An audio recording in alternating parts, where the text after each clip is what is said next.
In this video, I'll be discussing buffers. So a buffer is essentially a ratio-based solution of a weak acid and its conjugate base that's used to maintain a certain pH. And to calculate the pH of a buffer system, you use this equation here called the Henderson-Hasselbalch equation, where the pH of a buffer is equal to the pKa of the acid plus the logarithm of the ratio of concentrations of the conjugate base and the acid. And so let's look at this question here and apply that. So this question is, what is the pH of a buffer system comprised of 0.024 molar sodium acetate and 0.012 molar acetic acid? And the pKa of acetic acid is 4.75. So the first thing we probably want to do is define what our conjugate base is and what our acid is. Well, our acid is going to be the acetic acid, and the sodium acetate is going to be the conjugate base. You can ignore the sodium part because the sodium is just there to make this a salt. The acetate is what we're after, and that's going to be the conjugate base of this solution. So let's go ahead and plug this into the Henderson-Hasselbalch equation and solve for pH. So once you plug everything into the Henderson-Hasselbalch equation, you have 4.75, which is the pKa, plus the log of 0.024, which is the concentration of conjugate base, divided by the concentration of the acid, which is 0.012. So let's go ahead and simplify this just a little bit. So 0.024 divided by 0.012 is just 2, and the log of 2 is 0.30. So you take 4.75 plus 0.3, and that means your pH is equal to 5.05, which is the pH of this buffer system.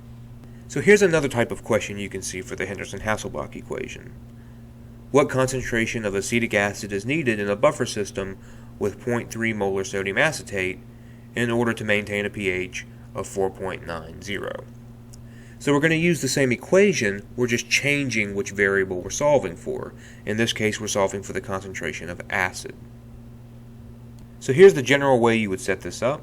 So you've got pH, which is 4.90, equal to the pKa, which we saw in the previous question was 4.75, plus the log of the concentration of the conjugate base, which is 0.3 from the sodium acetate, over the concentration of the acid, which is acetic acid, and this is the variable we're trying to solve for, the concentration of the acetic acid.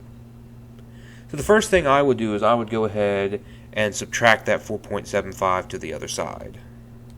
So once you subtract, you should get 0.15 is equal to the log of this ratio.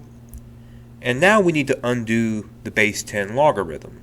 And to undo a base 10 logarithm, you just take 10 to the power of that logarithm. And we're going to do that to both sides of this equation in order to get rid of that logarithm.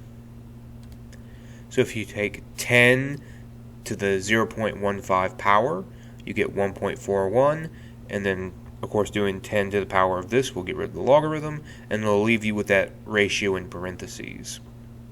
So we get 1.41 is equal to 0.3 over the concentration of acetic acid.